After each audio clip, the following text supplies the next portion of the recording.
Alright guys, well, here we are. It is 4 in the morning. I definitely considered not doing a video right now, but I know I've had like such a bad month that I really have no choice. Or else I'm I'm gonna die. No, I gotta go hard the last week. I hate being in this position too, like, where it's like the end of the month and I'm like, fuck, I have to like pick up the pace. I hate getting behind. This week, starting on Tuesday, there's this dude coming over, the guy that used to live with me in North Hollywood when I was like, yeah, I'm such a drug addict. And then he like ran out of the house. Like he ran for the hills because I was like a junkie and active heroin addiction. He's like, are you addicted? I'm like pawning or flat screen. I'm like, nah, dude. Shit, fuck. I do this every week. This is just, it's one of my side hustles. Next day I'm like pawning our silverware. I was like, yeah, I don't know. We're trying to be more cultural. We're trying to be like Koreans and just eat with our hands. He's like, dude, that's... Koreans don't do that. And I'm like, not out. I was like, dude, I'll suck your dick for $4. He's like, and he like left. Sorry, my horrible sinus infection makes it hard to jest. What if I called joking jesting? Would you even listen to anything I say? Like, if I'm like, yeah, I jested when I got back. It was whatever. I'd sound like a straight weirdo. I sound like a weirdo now. I don't sound like myself. It sucks. There's always somebody, usually on the $3 tier, that's like, I think he's got AIDS. He's got a raspy voice. AIDS! I'm just kidding. I'm just kidding. You know I'm kidding. Well, this video's off to a weird start. Alright,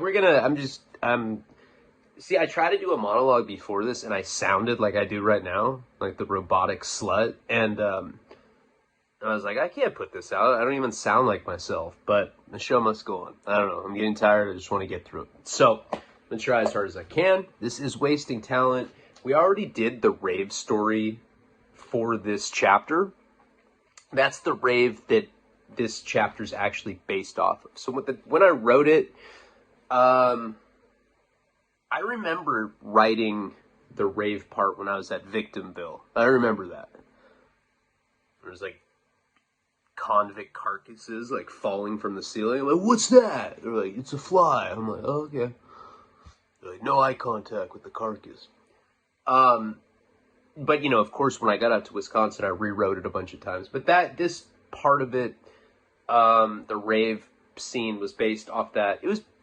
I went to a bunch of raves, but specifically it was based off that Pac-Man rave that I went to with Paul.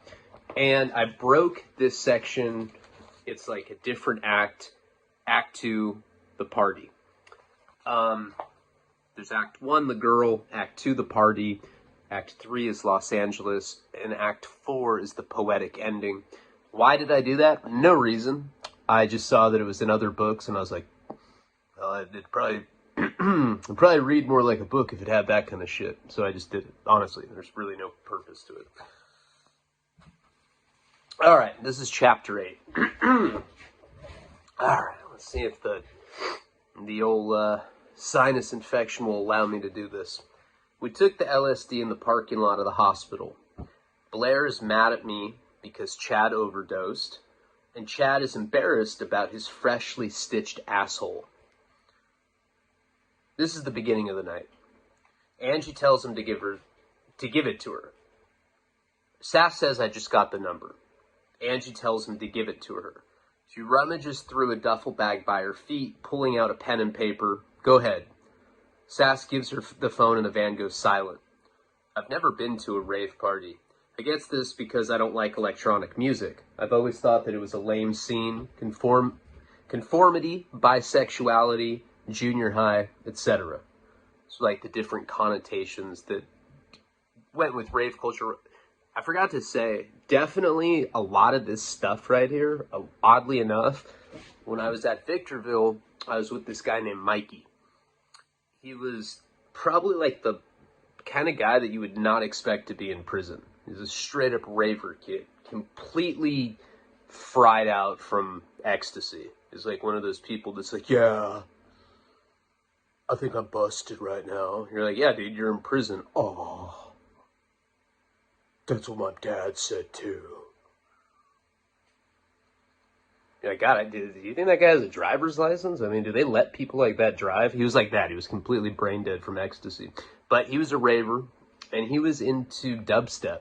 I didn't even know what dubstep was. This was in '09, and that was just hitting. It was like still like pretty underground in like the rave culture, and he was telling me about it. This is like before like Skrillex was like, yeah, I'm a dude, but I look like a lesbian. Let's get famous. All right. And then he like remixed the Mortal Kombat song. It was before all that. So a lot of, and he was in prison because he got caught selling ecstasy, but he had gotten out of the feds. He had been out of the feds for like 5-6 years, and his girlfriend had a gun. House got raided for some reason. They found the gun, and even though it was in her name and legally bought, because he was a felon, he got charged with that gun, which that story always sounded kind of suspicious. Maybe it was a chomo, but I don't know. He's at Victorville. It's hard to get like past people if you have paperwork for real fucked up charges like that. But anyway, because he was a raver, I'd like go to him and ask him questions all the time. He'd be like, how do you spell busted? And I'm like, look, dude, hold on. Let me ask you, tell me some, famous house DJs. Tell me some different people that are doing stuff in the drum and bass world, whatever it was. So I didn't know much about rave culture. I was just a druggie that liked going because there were drugs. But he was like, actually liked the music. And he'd say crazy stuff. He'd be like, yeah. Every time I've made out with a dude, I've gotten busted. But my dad. I'm like, really, Mike? He's like, no. And I could never tell if he was joking. He'd be like, no. And he'd always like, damn, dude, weird ass dude. So a lot of the stuff that I'm talking about, conformity, bisexuality, junior high, etc. A lot of this stuff is inside jokes with Mikey. Why, as an author, I thought that would be like, yeah, man, people totally understand inside jokes that I only have with one dude. I don't even think he knew that I was talking to him half the time. Sometimes he'd just look at me and like smile and then like walk away. People be like, why do you talk? You know that guy can't think, right? I'm like, what do you mean he can't think? He's walking. And we'd like see him like hit a pole. I'm like, fuck, Mikey. Okay. But Angie fills me in on everything I missed. What I need to know to fucking rock the party. Another inside joke. There are commercial parties with corporate sponsors. They don't go to these kind of raves. No way, Jose. They're all about the underground, and SF is live. Raves are, like, totally frowned upon by the police and fire department. They are usually thrown in industrial warehouses and have maximum capacity caps. Do you know what a cap is, she asks? These caps are always exceeded by gigantic numbers, leaving people within the warehouse vulnerable to danger if a fire occurs. And there are also a whole lot of drugs. What'd I say? They have drugs at rave parties? And she didn't get that I was joking. Yeah, everyone is rolling, except for the weirdo straight-edge emo people, but like nobody talks to them. She whispers, they're asexual. Emo thing was always an inside joke between Paul and I. I always used to call him a closet emo, and then he'd say that I was the closet emo. Like, we acted tougher than we were just bitches. That's what we would always tell each other. I'd be like, no, you're a bitch. He's like, no, you're a bitch. I'm like, we're both bitches. All right. I had snuck off and shot 2 dimes with Alex. I'm irritable and high, and Angie's annoying me. Last thing I want to hear about is that dynamic of raves. We found out that Tammy and those Asians were on peyote. Those Asians. Jeez, think about how I write. It sounds so racist and xenophobic. In the morning, they were still tripping. I'd stayed up watching Chad sleep. Note, following an opiate overdose, you should always observe the person and listen to their breathing patterns to ensure that they don't slip back into a respiratory arrest. Wizard of Oz replaced by Whoa.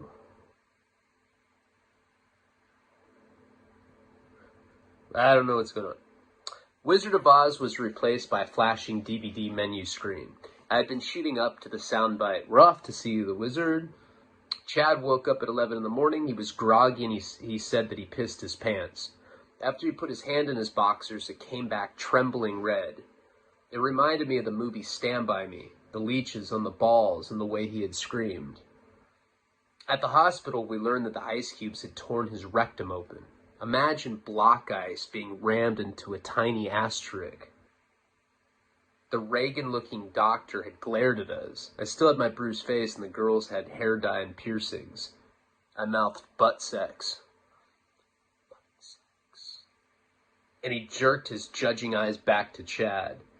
Maybe it would be better if you kids waited in the waiting room. He's going to need stitches, and I'm sure some privacy. We speculated about Chad coming back to the van in a diaper. Aw, like a baby, Angie said. Cute. Angie tells me about plur. P is for peace. L is for love. She kisses Alex on the cheek. U is for unity. And R is for respect. She breaks down the ritual of receiving directions. There are no eccentric flyer advertisements. This is just a word-of-mouth thing. Mad underground, Chad assures me. The night of the party, a phone number becomes available. It has a voicemail recording with directions to the party. Angie doesn't get it the first time. Shoot. She calls back and puts the cell phone on speaker. Bowser Bash 2009. What's happening, party people? Hope you're ready for a night to remember as we dance the night to oblivion. I'm only going to spit it once, so grab that pen. Ready? Take second down to Market, make a right next to Joe's Cafe, 6 blocks past Vaughn's, make another right, second left, go down for 2 blocks until you get to the one-way street. Let no more than one person jump out of the car, kill 15 minutes, come back, pick them up, remember to be safe, and enjoy the event. I'm so excited, Angie says. This shit's gonna rock, guys. I don't know, I do voices. Hey, what's up? Hey, I'm Ryan, I do voices. Alright. When my aunt first read this book, it's embarrassing because that's my mom's sister. Her and her kids, and really all of my cousins and all my aunts and uncles, I think they're scared of me. You know? Like, they're nice to my face, but probably when I'm not around, they're probably like, you think he butt-fucked in prison? One of them's like, I'm sure of it. He's been a little cagey ever since he got home. Well, my buddy Aaron said, those convicts get addicted to butt sex. I bet if we leave a piece of shit on a counter, I bet he'll sniff it and get horny. Then we'll know. They like leave a piece of shit on the... What am I talking? Okay, I don't know what I'm saying right now. I'm so sorry. I'll never say weird shit like that again. I think that they're like...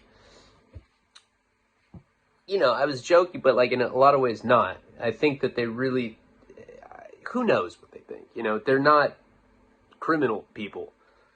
You know, they're the kind of people, if they found weed like in a parking lot, they'd probably like file a police report and be like, we found weed here. We just didn't want any kids to find it. You know, shit like that. Not bad people by any means. I love them. Don't get that wrong. My aunt is kind of not cool to me or my mom. She always rubs it in my mom's face. My kids went to college. Your kid has hepatitis C. He's probably going to die prematurely from it. My mom's like, oh my God, he does. Do you have that? I'm like, yeah, I do. She's like, I knew it. You're going to die. All right. I'm in a weird mood, huh? San Francisco. I have my head tilted against the window. There are bright colors shining between herds of congested SF sidewalks. Acid will be kicking in soon. Then we'll be ingesting powder MDMA. The combination is called candy flipping. Only one way to go to a party, Chad says. The E gonna bring down the intensity of the trip, make it all jolly and shit. I was really high when I dropped the L, nodding out with the peeking tongue, concentrating on not biting it off. Angie squeezed the breath drop vial. I closed my eyes and swiped my tongue. I could feel its wetness. How many did I take? She said, 8 for good luck, dummy. I took 8 hits of acid. Yeah, we were going to rock that party with the LSD rolling down my chin. Awoken to the dinging of the open van door, Sass gets out and hurries down a one-way street. We just drop one person off, I ask. More directions get handed out, Chad says. Some guy's going to be there at the spot. He'll handpick the people, give it to him. It's a filtering system and try to block out undercover pigs from coming and shit. I had no idea these things were so elaborate, I say. This is the Bay, baby. There are already tracers, shudders of Angie climbing up front, giving Alex another kiss on the cheek, galactic streaks from liquor store signs outside. But my thoughts are even more dizzying. Blair a tantalization from a life that I could never live. It's hard to envision that life when I catch a nod. She's angel neon like the Miller sign. This is when I'm a successful musician. Everyone wants to be my friend now. No one cares that I'm a drug addict anymore. My parents are proud even though I say fuck a lot on my records. And my hot wife makes dubstep on her laptop while I'm touring. Pictures of us waving with our beautiful baby on Christmas. We're in matching pajamas. Small paper with the Mario mushroom emblazoned. This has the directions to the party written beneath. Sass is showing it to Alex and Angie. A homeless woman suddenly morphs into Gina at a stoplight. Typical. National Geographic tits sagging under wool. She has the brown smile and gothic shopping cart. Powdered finger. Eat it, honey. Blair asking if I'm okay. I'm blinking back to reality, saying the tripping balls thing again. We know, Chad says. Do you feel better? I make an indicating sound. I have the Charlie Manson grin. I can't do it. I mean, I don't look like that guy. Wish I did, but I don't. They're all laughing at me. Blair just shoved a grip of Molly down your throat. SF zooming past the windows. Felony on Blair's lap. I start stroking the dog. Her hair feels excellently slick. She arches her little cloggy head in approval.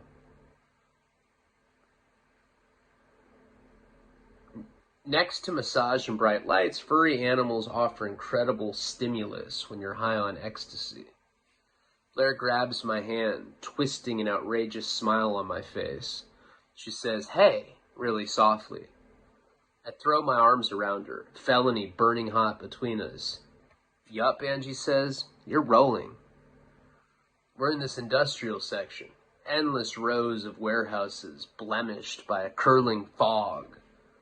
We stop at the big parking lot. This it? Probably not the party, Sass says. We'll most likely be shuttled from here to the actual venue. Now, this next part, I gotta be honest. I don't care how lame I sound right now. When I would read Fear and Loathing in Las Vegas, I read that shit when I was like 15 for the first time. And I'd seen Fear and Loathing in Las Vegas, the film, with Johnny Depp and Benicio del Toro. I forgot. You name drop. You want to say Nick Stahl or Will De Los Santos one more time? Sorry. I don't mean to be like that. It's just that I have a small dick. Small dick people do that kind of shit. When I read that book at like 15, I was at that spot in Utah for troubled kids. Really troubled kids. There was a kid there that fucked a dog. His name was Darren. Never forgot that kid. He was like, hey man, I got a cousin named Taco in Minneapolis. I'm like, I don't give a fuck, man. I fuck dogs. Like, yeah, I care about that. So I'm going to tell my phone about it and then publish it, and people on the internet are going to see it. So what? When I read that book, first of all, it was illegal. You couldn't have that. It was like outlawed, fucking banned at this place that I was at in Utah. And somebody was like, hey, look what I got. It was like some tattered ass copy of Fear and Loathing. It had like duct tape on it. Smuggled this in. I'm like, why would you smuggle that in? Why didn't you smuggle in some cocaine or something? What the fuck is wrong with you? Some cigarettes. That Fear, you fucking book. It's like books are forever. is the guy that wrote Fear and Loathing in Las Vegas. I was like, that is Fear and Loathing in Las Vegas. I know. He does tons of drugs. It's hilarious. I was like, let me see it. And I read it. And I fell in love with it for a couple reasons. First of all, it was funny as fuck. Funnier than the movie. Like, I didn't know that literature could be like that. You know, I read a lot of Stephen King at that point. Like, I was already into reading for fun. I was reading shit my whole life, pretty much. Ever since I could, I've never really stopped. You know, I was reading earlier today. Probably read at least an hour a day. You know, that it keeps your mind going. If you don't do that, it's definitely a good practice to get into. It's just as important as working out physically. It's just as important as sticking butter into your prostate. I feel nothing. Just the soul test, you know? So I liked how funny it was, and I also liked that it had deeper meaning. You know, it was about the American dream, and Las Vegas was kind of like the backdrop for that, because it's kind of like the ultimate amplification of American greed, prostitution, gambling, drugs, fear, loathing. So that last part was lame. I heard it too. I'm on your side. Fuck you, Ryan. All right, sorry. So I thought that, like, the rave culture was a good place in the book to try, like, make some bigger observations about my generation. I don't know how well I did it, but that's the point of this. And it all came kind of trying just to tip the hat to Fear and Loathing a bit, because it influenced me as a writer. I was like, someday I'm going to grow up and do a bunch of drugs. That'd be cool. There's a psychedelic carnival outside. Candy necklaces and parachute pants, quilts of luminous glow sticks, the neon pink, yellows, and blues. Kids living vicariously through the handles of the 60s. You can still see its faint and lingering vibes. Peace, love, unity, and respect in 2009. But this generation lacks their purity. Idealism has been bought off by materialism. We live in an era where ecstasy has replaced acid. There's an insatiable need for more on an individual basis. Our great contradiction is our fear of isolation and our absolute need to be left alone. Actually, yeah, that's pretty good. I'm going to suck my own cock. No, that's all right. No, it's like an 8. I'd have sex with it sober. Blair and Angie are on the lawn beside the van, matching butterfly wings with thin silver straps. They're putting glitter on each other's faces. I have Chad's gun, heroin, and syringes. What if they have metal detectors? Story appearing in some back-page newspaper column, exposing the startling reality of club drugs and orgies. Blair isn't, like, comfortable leaving Fell in the van. Angie has the ecstasy eyes. Well, we can't bring her in the party, silly. She sticks her lip out. Babe, Angie says, Fell is going to be fine. We'll leave the window crack for her. She's a good girl. She'll be good. There are tears down Blair's face. I'm going to stay with her. Note, along with the amplification of senses, MDMA makes people hyper-emotional.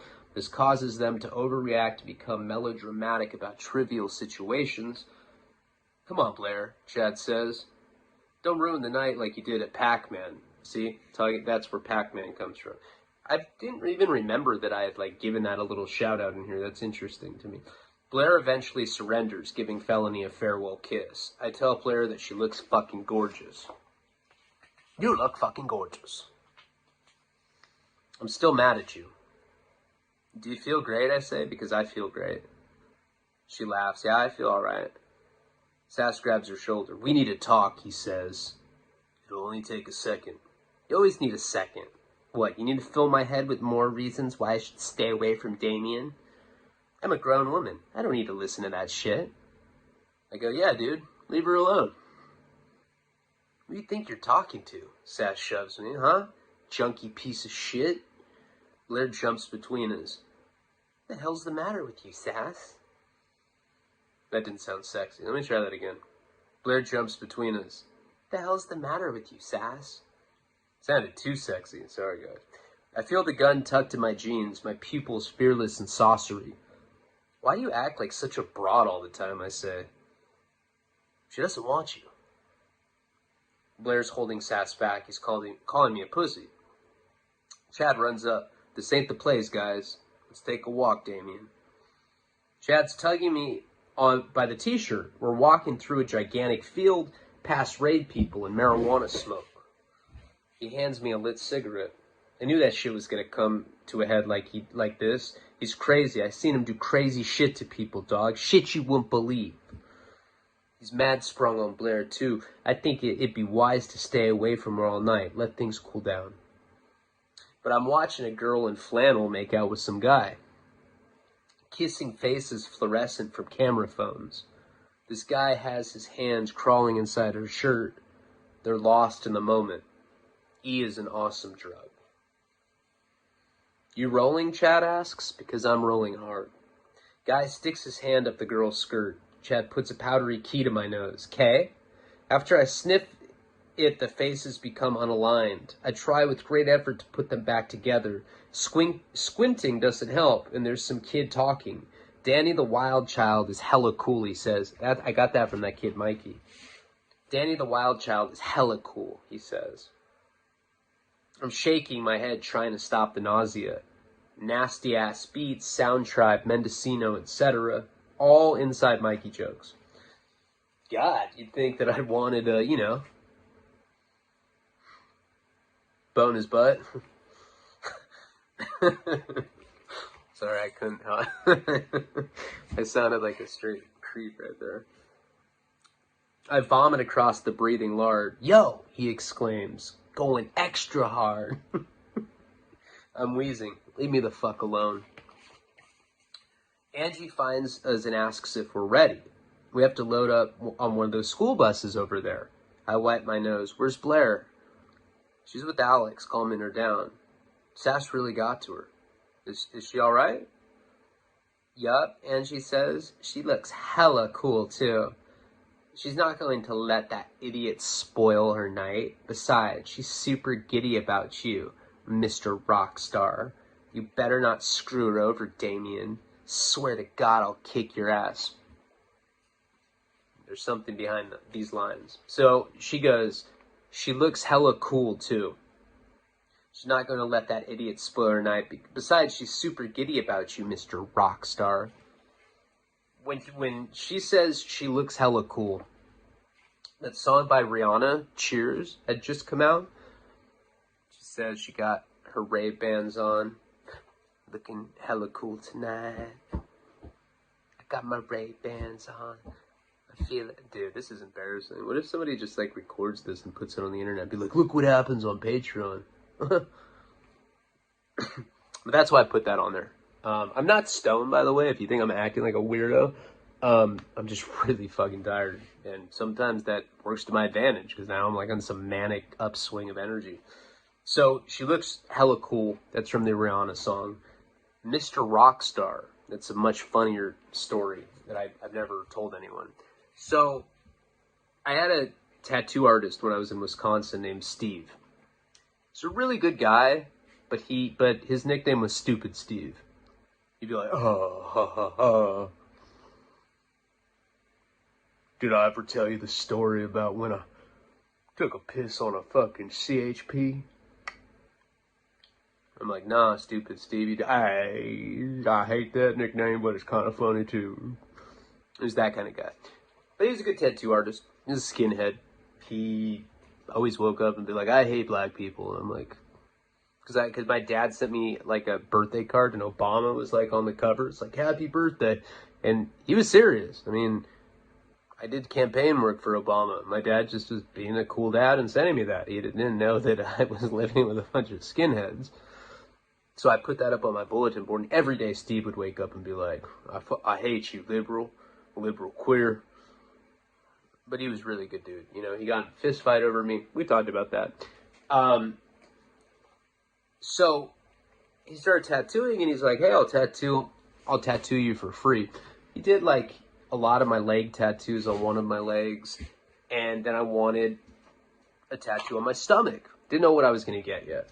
So I looked through a Kat Von D like coffee table book of just like photographs of tattoos she's done, tattoo patterns, whatever. And I find one that says rock star in this like really like it was like really cool writing. I was like, dude, I need that on my stomach. I was like, you don't think that's lame, dude? Rock star? He's like, no, man. That shit's hella cool, bro. I was like, okay, cool. So he did it, rock star on my stomach, and it didn't look right, just saying rock star. So I was like, can you add like clouds and like maybe like some rays of sun coming out of it? So I'm like the rock star coming from the clouds. He's like, yeah, man. And he did some bullshit bunk ass tattoo work on me. It looks so bad. So it's like, that's bad, and it also says rock star. And so all these people would be like, hey, Mr. Rockstar, how you doing? You know, everyone would make fun of me. So when I was writing the scene, I was like, I'll get back at these. You know, I'll have a hot chick, Angie, being like, she's all giddy over you, Mr. Rockstar. I was like, see? She thinks I'm hot. They're like, bro, you wrote that, you weird ass dude. I'm like, oh. What do you think, stupid Steve? He's like, yeah. Oh, well, it's not a yes or no question. Huh? It's kind of hard talking to him sometimes. All right. I'm following pockets of air to the bus. There's people buying and selling drugs, casually yelling that what they want or need. Rolls, shrooms, kitty, doses, looking for G nitrous, double stacked. Mau. I don't know why. Actually, that's a Mikey joke again. Jesus Christ. We get on an old yellow school bus. There's jungle music on the stereo. I sit next to Angie and Chad. Guy is slobbering on a pacifier next to us. He's like really feeling the jungle. Blair's sitting a couple rows ahead of us, and the bus reeks of clove cigarettes. There's a girl with a staff shirt pacing the aisle. She has a clipboard and is writing stuff down. The bus starts, and Chad asks me how I feel. Before I respond, he yells, "How you feel?" Before I respond, I simply suggest more Special K. Nah, he yells, "Bus calls for something even better. Play some Deemsters." Whatsters? DMT. You're gonna love it. Chad hunches down to his sock. He pulls out a translucent gram bag. We're sitting next to a hot Asian chick, bloated pupils with the pierced labrae. Chad asks her if she got a piece. Trying to match a bowl? I got DMT. Right on, she says. Can I party with you guys? Chad says it would help if he could put some on her weed. He dumps the gram bag out onto his cargo shorts. DMT looks rosy red. He pinches at grains and puts them in the pipe. After he lights it, there's an industrial smell. He gives the thumbs up after the first hit, but by the third, his expression goes blank, catatonic like he's in a K-hole. Shaky Flame has trouble finding the bowl. The girl anticipates him dropping the pipe. Everyone laughs when she catches it. She puts the pipe to her mouth. Go, go, go. Wells of the mind become illustrious. Red that's wavering maroon from above like it's from the depths of a swimming pool, returning in shallow strokes, interconnecting colors abbreviated by a couple special minutes at the top. Somebody just did a review of my book and was saying how shitty it was because I don't go into detail about DMT. He just talks about drug use, but he doesn't describe it. How the fuck did I not describe it? Huh? Stupid Amazon reviewer fuck. I don't care though. That's cool. I'm cool with criticism. I say whoa, like Keanu Reeves. The hot girl says, right? And everyone is laughing at me. I'm watching Blair hit the pipe. Glittery tears from an hour before, beautiful in her drugged out days. Note, trying to figure out love following the flash trip of dimethyltretylene while high on LSD and ecstasy is nauseatingly tornadic. Tornadic? That's a good word. Forgot I used that word. What the fuck?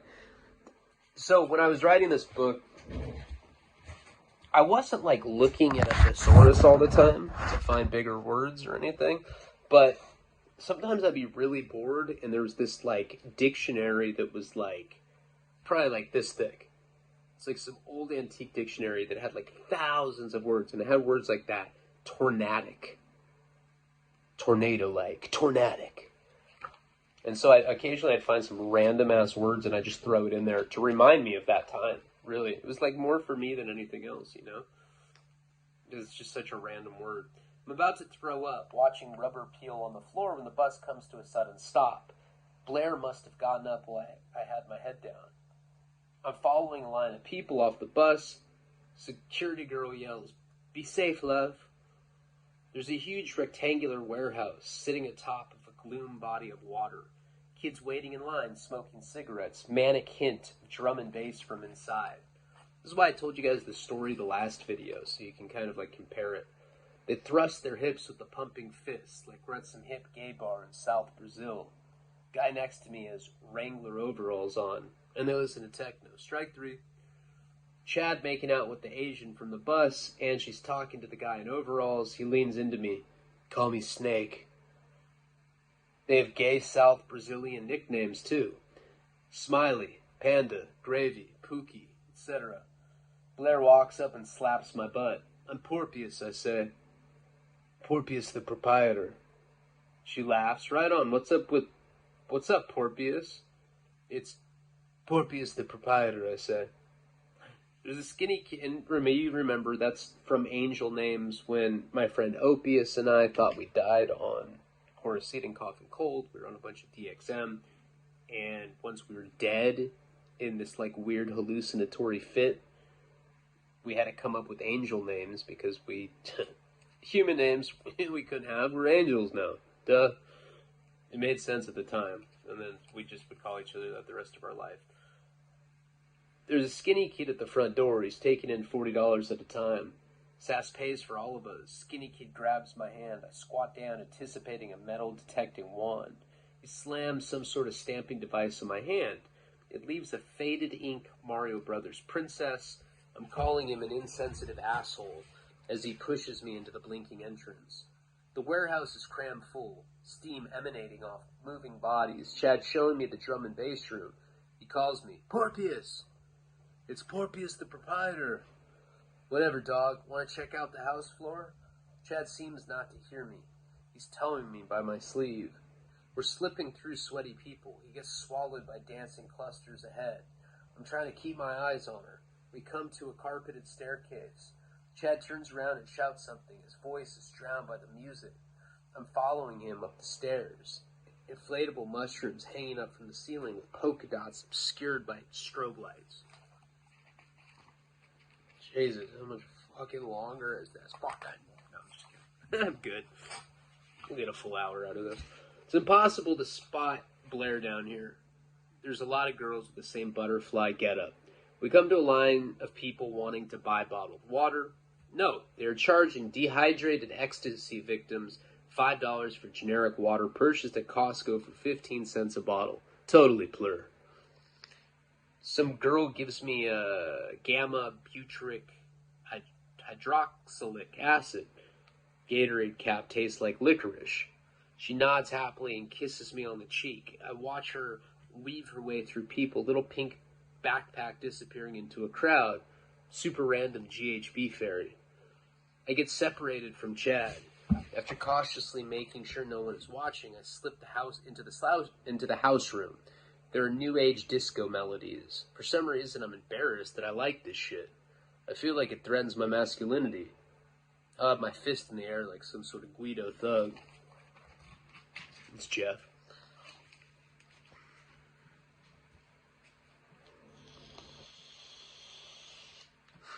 To make matters worse, I sort of bump into an e-puddle.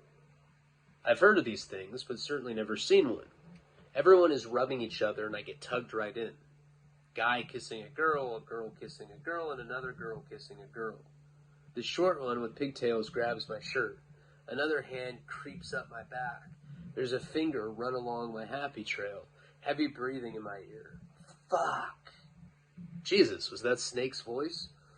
Turns out to be some fat girl with impressive shoulders. And everyone is really pretty here. My jeans get unbuttoned. Mess of people hides my dick when it comes out. Three-way kiss starts between me, shoulders, and pigtails. Cherry lip gloss making a gooey middle. My fingers exploring a random vagina. Vagina. That's what I always say to Karina when we're fucking. I'm like, hey, can I touch your vagina? She's like, you're such a creep. I'm like, vagina. Vagina. Sorry, I'm annoying myself too. Shut up, Ryan. I come within seconds, and it's gloriously warm like urine. Blissful electricity of E resuscitates my dick. It's bulging hard again in someone's hand. I feel someone make a grab for the revolver. I'm suddenly overwhelmed by paranoia, so I wipe lip gloss from my face. Tuck my dick back into my pants and hurry off to find the love of my life. God, I sound like such a scumbag. My parents, I think I forgot what I was talking about earlier when I was talking about my aunt. You know, she's kind of like straight edge. She talks a lot of shit about me. You can see the interview she did about me on the doc. All the interviews from the documentary are up on Patreon on certain tiers. I think that they're all up on the $20 tier. I'm pretty sure. I did some on each tier, but I think all of them are on the 20. She read this book in a night, and I mean, it's embarrassing. I'm talking about getting my dick sucked. I'm talking about chicks with dicks, beating off to chicks with dicks, specifically when I'm on meth. Which, you know, I mean, come on, it's weird. You don't really do that, do you? Right now, man. No, I'm busted, man. I got busted by my dad, man. Alright. The drugs have made me sick. I sit down against the wall and rest. Colors twirling in my closed eyes. Kids with an Upper Playground shirt. Fix? Upper Playground was a company that all drug dealers I knew wore back in like 2007, 2008. It's just weird. It was like an underground code that people sold drugs. I think they're still around. Upper Playground. There's a small white tube in my face. Vicks Vapor Rub, he says. Sniff it, dude.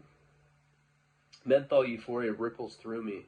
Coolness in my chest, giving me tingles. The kid says, go ahead, get another. I feel even better after the second whiff. Then he's asking about a light show. Trails from 2 glow sticks, greenish pink together, blurred X in front of my face. Make it back to the water bottle line. Angie sitting in Alex's lap. Her face lightens up when she sees me. Sweetie! Something, something, something, Humpty Vision. I shout, where's Blair? No, Angie laughs. He's a house DJ. I find Blair dancing by herself on the house floor. The song finishes as I walk up to her. She has the perfect look on her face. Delicately happy like we just made up after a long fight. A new song begins with a mellow beat. It's something by the Bee Gees. My parents love that song. I put my hand on her hip and we start slow dancing. She squeezes and muzzles her head on my neck. Her breath sends me somewhere else entirely. That fragile moment in the timeline of life when you move gently because you want to rest it there forever. The beat begins to pick up. Obligatory scratches and house overlaps. Tupac, How Deep Is Your Love? People going crazy to the nasty ass beats. Backdrop fireworks for Blair and I's first kiss. Blair gets struck in the face. Silhouette crashes into a blaze of tracers. Sass screams, dumb whore! He kicks her as she crawls on the ground. I take the gun from my jeans and I strike his face. Lasers from above make the blood look like thick syrup. I'm on top of his chest, smashing him with the revolver. I'm running off anger and his face starts collapsing. His teeth no longer resisting the gun. He's still alive because he's shaking violently. I grab him and point the gun at his forehead. My finger tightens around the trigger, nervous, furious, confused, acid, etc. A guy with a staff t-shirt runs up to us. Do not come any fucking closer, I warn. I will kill him. There's no longer any music. Put the gun down, he says. All eyes on us. He hit my girl. I'm crying. Look what he did to my girl. What's in the box? Remember that from 7? What's in the box? No, I'm in a silly ass mood. I apologize. The bitch. Chad's here now.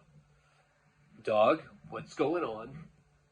I'm checking my peripheral with my gun. I'm leaving, dude. Security guard moves towards me. Back the fuck off, I scream. I don't want any problems. I just want to leave with my chick peacefully, okay? I do not want problems. Everyone just back off. I'm tripping balls. Blair leans into me and whispers, "It's okay, baby." I can feel her tears on the side of my face. Rave crowd parting open as we walk past. A maximum quota of curious eyes. And we'll leave the party. Together and alone. Wasting talent. Available at all major book outlets. Amazon, BarnesandNoble.com.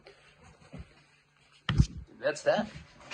So that was chapter 8 of Wasting Time. I was getting really tired, like reading that at the end there. That chapter kind of goes with the whole theme of the book. I mention it a lot, the entire, one of the central themes of the book. Yeah, let's talk boring literature shit. If you're still here, let's do it.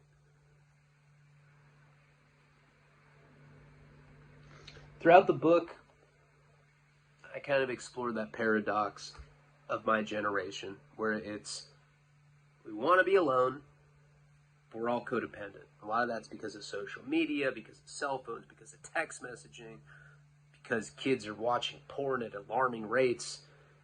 When I was growing up, like in 7th grade, people fingered. That was like, okay, it was like a ritual to like move up a little bit. It's kids today, though, younger kids, who knows what they're doing? They're probably doing some straight up crazy shit. They're doing like ritualistic orgies. They're like, yeah, let's do it. It's like, I don't know, it's a school night. It's not how it was when I was growing up. This new generation's corrupted. There's all these school shootings. Kids are having sex at a way younger age. By the time that like my 3-year-old is a teenager, I'm scared of what the world's going to look like. There's a fucking mass shooting every other week. A lot of the book is about how we want to be together, but like our need for being with people is contradicted by our, wanting to be alone all the time. It's just it's a weird irony that's going on in culture right now. I'm tired. I'm not making sense. I'm just trying to waste time so that we can get to an hour, and I think that it serves as all better purpose if I just end the video soon. But we're so close to the end, I may as well just keep going. I'm just tired as fuck, dude. Oh. So, I definitely, I wanted to write the book because I really enjoyed reading, cult, drug books. There's a lot of, cult-followed drug books that you know or don't know about. The popular ones, Train Spotting, The Basketball Diaries, Requiem for a Dream, Another Day in Paradise, Candy. Damn, my dogs farted. It's fucking female, dog. Hey, to be completely honest with you, kinda, that sounds like a fucking cat fart, fool. That's fucking disgusting. You don't even sound like a perro. Smell like one.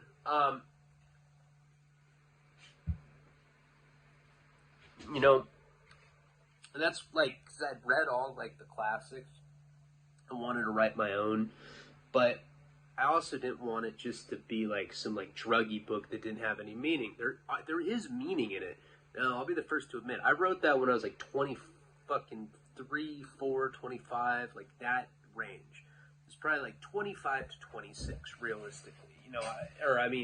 23 to 26. It was it was a 3-year period when I wrote it. And there were definitely things that I talk about throughout the book. That's one of them, the contradiction, fear of isolation, need to be alone. That's a pretty pervasive theme throughout the whole book. If you notice, Damien and Blair are in this codependent relationship, and before he met her, he cared about absolutely nothing. He didn't care about anything. He just wanted to get high all day. And now he cares about her, so he wants to get high all day with her. He doesn't want to be alone anymore. It's kind of the point. And, you know, if you've read the book or listened to it on Audible, you know what happens. But, you know, those dynamics do shift. All right. That's been long enough. I'm saying shit that probably nobody cares about. There's like one guy in the back. They're like, I'm just here to see if he's going to say anything about having AIDS. Did he say nothing? Damn, man, he never says nothing at the end, man. You think he'll do the PALABRA thing? Yeah, he tends to. Oh, I know it. I know it. All right. All right, guys. I appreciate you. PALABRA.